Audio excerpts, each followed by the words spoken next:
Siyempre. Kung laking data niya sa, ano, kasi YouTube niya. Ano mo, parang may ano na rin ah. Kaya baka tayo naman sa ano to, mga FI engine, FI na motor.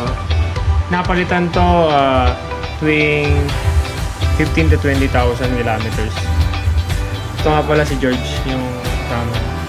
Oh, sa TV ko, tanga. Itong fuel filter, makikita to sa loob ng tangke. Nakakabit to dito sa fuel pump.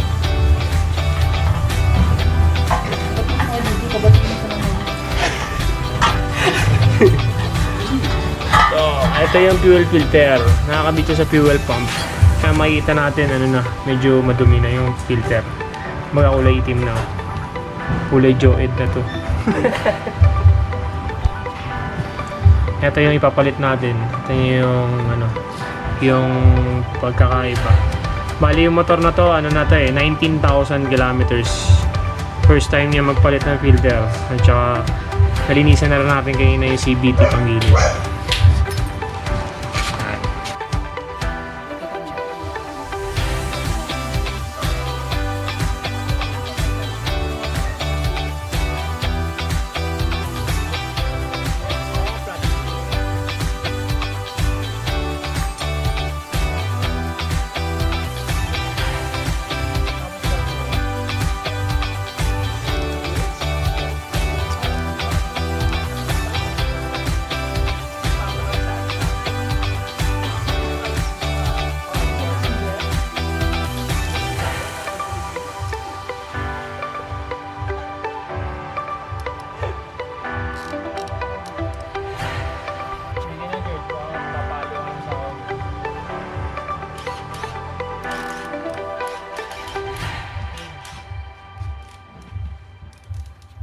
Yo.